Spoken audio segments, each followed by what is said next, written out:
ਬੰਗਲਾਦੇਸ਼ ਵਿੱਚ ਜਿਸ ਕੋਟੇ ਦੇ ਕਰਕੇ ਹਸੀਨਾ ਵਾਜਦ ਦੀ ਸਰਕਾਰ ਦਾ ਤਖਤਾ ਮੂੰਹਦਾ ਹੋਇਆ, ਉਹ ਕੋਟਾ ਬੰਗਲਾਦੇਸ਼ ਦੀਆਂ ਅਦਾਲਤਾਂ ਨੇ ਬਹਾਲ ਕੀਤਾ ਸੀ। ਇੱਕ ਅਦਾਰਾ ਵਾਰ-ਵਾਰ ਪਾਰਲੀਮੈਂਟ ਵਿੱਚ ਅੜੇਕਾ ਡਾਂਦਾ ਹੈ, ਜਿਸ ਦੀ ਆਇਨ ਵਿੱਚ ਕੋਈ ਵੀ ਵਿਥ ਨਹੀਂ। ਪਾਕਿਸਤਾਨ ਪੀਪਲ ਪਾਰਟੀ ਦੇ ਚੇਅਰਮੈਨ ਬਿਲਾਵਲ ਜ਼ਰਦਾਰੀ ਨੇ ਕਿਹਾ ਹੈ, ਇੰਜ ਦਾ ਸਿਆਸੀ ਫੈਸਲਾ ਦਿੱਤਾ ਗਿਆ ਹੈ ਜਿਸ ਦੀ ਆਇਨ ਵਿੱਚ ਕੋਈ ਵਿਥੀ ਨਹੀਂ।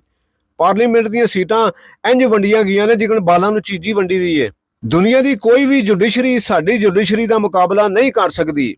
ਅਦਾਰਿਆਂ ਦੇ ਵਿਚਕਾਰ ਵਿਥ ਦਿਖਾਈ ਦੇ ਰਹੀ ਹੈ। ਵਿਰੋਧੀ ਧਿਰ ਦੇ ਆਗੂ ਦੱਸਣ ਕਿ ਮੈਂ ਤੁਹਾਡੇ ਕੋਲੋਂ ਤੁਹਾਡਾ ਬੱਲਾ ਖੋਇਆ। ਬੰਗਲਾਦੇਸ਼ ਵਿੱਚ ਜਿਸ ਕੋਟੇ ਦੇ ਕਰਕੇ ਰੋਸ ਮੁਜ਼ਾਹਰੇ ਹੋਏ, ਉਹ ਕੋਟਾ ਉੱਥੇ ਦੀਆਂ ਅਦਾਲਤਾਂ ਨੇ ਬਹਾਲ ਕੀਤਾ ਸੀ। ਕੌਮੀ ਅਸੈਂਬਲੀ ਦੇ ਸੰਮੇਲਨ ਵਿੱਚ ਖਿਤਾਬ ਕਰਦੇ ਹੋਇਆਂ ਬਿਲਾਵਲ ਜ਼ਰਦਾਰੀ ਦਾ ਕਹਿਣਾ ਸੀ ਕਿ ਅਰਸ਼ਦ ਨਦੀਮ ਦੀ ਜਿੱਤ ਨਾਲ ਪੂਰੀ ਕੌਮ ਖੁਸ਼ ਹੈ ਅਤੇ ਮਾਣ ਕਰ ਰਹੀ ਹੈ। ਮੈਂ ਪੂਰੀ ਕੌਮ ਨੂੰ ਤੇ ਇਸ ਪਾਰਲੀਮਾਨ ਵੱਲੋਂ ਅਰਸ਼ਦ ਨਦੀਮ ਨੂੰ ਮੁਬਾਰਕਬਾਦ ਦੇਣਾ ਵਾਂ। ਉਹਨਾਂ ਆਪਣੀ ਮਿਹਨਤ ਨਾਲ ਨਾਮੁਮਕਿਨ ਨੂੰ ਮੁਮਕਿਨ ਕਰ ਵਿਖਾਇਆ। ਅਰਸ਼ਦ ਨਦੀਮ ਓਲੰਪਿਕਸ ਵਿੱਚ ਰਿਕਾਰਡ ਤੋੜ ਕੇ ਸੋਨੇ ਦਾ ਤਗਮਾ ਪਾਕਿਸਤਾਨ ਲਿਆ ਰਹੇ ਨੇ। ਬਿਲਾਵਲ ਦਾ ਕਹਿਣਾ ਸੀ ਕਿ ਜੇ ਅਸੀਂ ਖਿਡਾਰੀਆਂ ਦਾ ਸਾਥ ਦਈਏ ਤੇ ਵਰਲਡ ਕੱਪ ਵੀ ਜਿੱਤ ਸਕਦੇ ਹਾਂ। ਇਹ ਸਬੂਤ ਹੈ ਕਿ ਪਾਕਿਸਤਾਨੀ ਜਵਾਨਾਂ ਨੂੰ ਮੌਕਾ ਦਿੱਤਾ ਜਾਵੇ ਤੇ ਉਹ ਜੇਤੂ ਬਣ ਕੇ ਦੇਸ਼ ਵਿੱਚ ਮੁੜਦੇ ਨੇ। ਸਾਨੂੰ ਪਾਕਿਸਤਾਨ ਭਰ ਵਿੱਚੋਂ ਕਾਬਲ ਬਾਲਾਂ ਦਾ ਸਾਥ ਦੇਣਾ ਚਾਹੀਦਾ ਹੈ। ਲਿਆਰੀ ਦਾ ਇੱਕ ਬੱਚਾ ਫੀਫਾ ਵਰਲਡ ਕੱਪ ਜਿੱਤ ਸਕਦਾ ਹੈ। ਆਉਣ ਵਾਲੇ ਓਲੰਪਿਕਸ ਮੁਕਾਬਲਿਆਂ ਵਿੱਚ ਪਾਕਿਸਤਾਨ ਦੇ ਹਰ ਸੂਬੇ ਦਾ ਅਰਸ਼ਦ ਨਦੀਮ ਸੋਨੇ ਦਾ ਤਗਮਾ ਜਿੱਤ ਕੇ ਲਿਆਵੇਗਾ।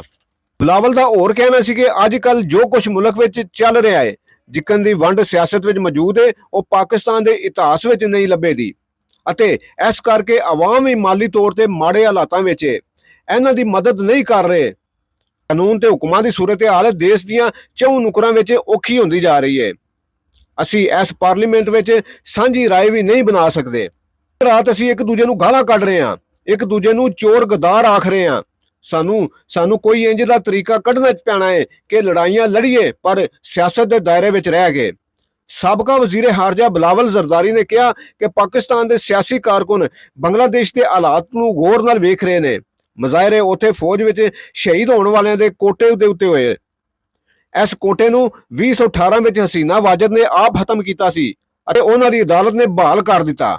ਅਦਾਲਤ ਨੇ ਜਦੋਂ ਬਹਾਲ ਕੀਤਾ ਤੇ ਮੁਜ਼ਾਹਰੇ ਸ਼ੁਰੂ ਹੋ ਗਏ ਅਤੇ ਉਹ ਮੁਜ਼ਾਹਰੇ ਕੋਈ ਵੀ ਰੋਕ ਨਾ ਸਕਿਆ। ਸਭ ਨੇ ਵੇਖਿਆ ਕਿੰਜ ਹਸੀਨਾ ਵਾਜਦ ਨੂੰ ਇਸ ਵਜ੍ਹਾ ਤੋਂ ਆਪਣਾ ਪਦ ਛੱਡਣਾ ਪਿਆ। ਇਸ ਸੂਰਤ ਹਾਲ ਨੂੰ ਵੇਖ ਕੇ ਸਭ ਨੂੰ ਸੋਚਣਾ ਚਾਹੀਦਾ ਹੈ, ਸਾਨੂੰ ਲੁਕਾਈ ਦੇ ਮਸਲੇ ਮੂਹਰੇ ਰੱਖਣੇ ਚਾਹੀਦੇ ਨੇ। ਸਾਡੀ ਅਦਲੀਆ ਡੈਮ ਬਣਾ ਸਕਦੀ ਹੈ, ਟਮਾਟਰਾਂ ਦੇ ਮੁੱਲ ਤੈਅ ਕਰ ਸਕਦੀ ਹੈ। ਸਾਡੀ ਅਦਲੀਆ ਨਾਲ ਮੁਕਾਬਲਾ ਕੋਈ ਮੁਲਕ ਨਹੀਂ ਕਰ ਸਕਦਾ। ਇੱਕ ਅਦਾਰਾ ਬਾਰ-ਬਾਰ ਪਾਰਲੀਮੈਂਟ ਵਿੱਚ ਅੜੇਕਾ ਡਾਂਦਾ ਹੈ। ਸਾਰਿਆਂ ਨੂੰ ਇੱਕ ਦੂਜੇ ਦਾ ਇਹਤਰਾਮ ਕਰਨਾ ਚਾਹੀਦਾ ਹੈ। ਬਿਲਾਵਲ ਨੇ ਪੀਟੀਆਈ ਉਤੇ ਨਿਸ਼ਾਨਾ ਸਾਧਦੇ ਹੋਇਆਂ ਆਖਿਆ ਕਿ ਅਦਾਲਤ ਨੇ ਇਹਨਾਂ ਕੋਲੋਂ ਬੱਲੇ ਦਾ ਨਿਸ਼ਾਨ ਖੋਇਆ। ਮੈਂ ਤਾਂ ਨਹੀਂ ਖੋਇਆ। ਅਦਾਲਤ ਨੇ ਮੋਈ ਹੋਈ ਜਮਾਤ ਨੂੰ ਫਾਇਦਾ ਦਿੱਤਾ। ਅਦਾਲਤ ਨੇ ਬਿਨਾਂ ਮੰਗੇ ਹੀ ਪੀਟੀਆਈ ਨੂੰ ਮੌਜਾਂ ਕਰਾ ਦਿੱਤੀਆਂ। ਇਹਨਾਂ ਨੂੰ ਚੇਚੀਆਂ ਸੀਟਾਂ ਇੰਜ ਵੰਡੀਆਂ ਗਈਆਂ ਜਿਕਣ ਬਾਲਾਂ ਨੂੰ ਚੀਜ਼ੀ ਵੰਡੀ ਜਾਂਦੀ ਹੈ।